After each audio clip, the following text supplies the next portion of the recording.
निवेश आरोग्य में भाग 6 वैद्य दिलीप गाडगीळ पुणे। आहार, मैंने ऐसा बताया था कि अब हम आहार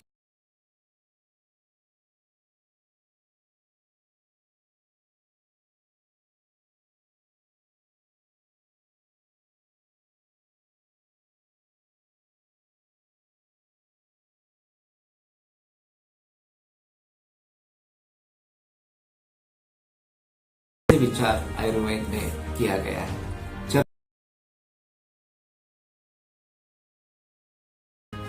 तो आहार विधि यानी कि आहार कैसे सेवन करना है इसके बारे में जानकारी और उसके विशेष आयतन, उसके बारे में विशेष जानकारी या उसके बारे में विशेष कारणों का इस प्रकार का विचार, ये आहार विधि विशेष आयतन इस प्रकार से कहलाता है। 8 बताए गए हैं और एक एक करके हम उसके बारे में सोचेंगे। तो पहला जो है वो प्रकृति यानी कि स्वभाव। जब हम कुछ तो उसका मूल स्वभाव क्या है ये देखना जरूरी इस प्रकार का है। प्रायः अगर मधुर गुण जो है वो शीत है तो उसका एक अच्छा दिखेगा, लेकिन मिर्च है जो काफी तीखी है, उष्णवीर्य इस प्रकार की है, उसका अलग परिणाम इस प्रकार का दिखेगा। तो मूल स्वभाव क्या है ये जानकर लेना है नहीं लेना है, कितनी मात्रा में लेना है, कैसे लेना है, इसके बारे में सोचना जरूरी इस प्रकार का रहेगा। वैसे गुरु और लघु ये 2 गुण आहार में बताए जाते हैं कि कुछ द्रव्य पचन होने में ज्यादा समय लेती है, हेवी इस प्रकार की होती है, उनको गुरु कहते हैं, और जिनका आसानी से पचन होता है उनको लघु इस प्रकार का कहा जाता है। तो वैसे उड़द या माश संस्कृत में जो है और मूंग जो है वो पचन होने में हल्के हैं। अब उड़द से इडली,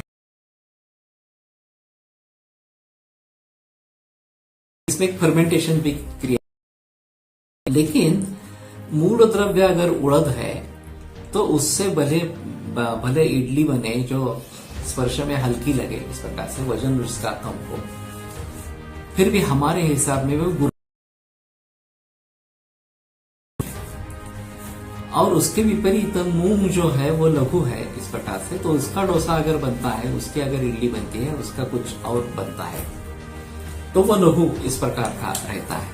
और वैसे ग्रंथों में जो निर्देश है कि माश या उड़द ये कनिष्ठ है सभी द्विदल धान्यों में और मूंग सबसे बेहतर इस प्रकार के है। अब दक्षिण में ये उड़द दाल का प्रचलन बहुत ज्यादा इस प्रकार का, फर्मेंटेशन का भी प्रचलन बहुत ज्यादा है, फिर भी उसका एक अलग कारण ऐसा है। और ब्रेड या बेकरी प्रोडक्ट्स जो अभी काफी प्रचलन में पूरे विश्व भर में है, उनके बारे में भी यही सिलसिला है कि उनमें भी फर्मेंटेशन इस प्रकार का किया जाता है और फर्मेंटेशन से वो पचन होने में थोड़ा हल्का होता है। ऐसा मूल द्रव्य क्या है और उससे बने पदार्थ किस प्रकार के हैं ये देखना जरूरी पड़ेगा। और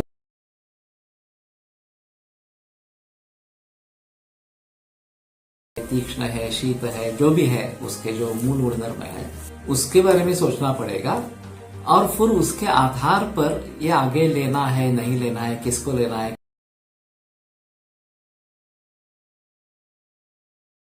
संस्कार ये जो अगला विशेष आयतन है उसके जरिए कुछ बदल हो सकते हैं और इसलिए इसको ध्यान में रखना जरूरी रहेगा कि मूल द्रव्यों के गुणधर्म क्या है और उसमें संस्कार से परिवर्तन क्या हुए हैं। तो ये सिलसिला आगे चलता है। नमस्ते।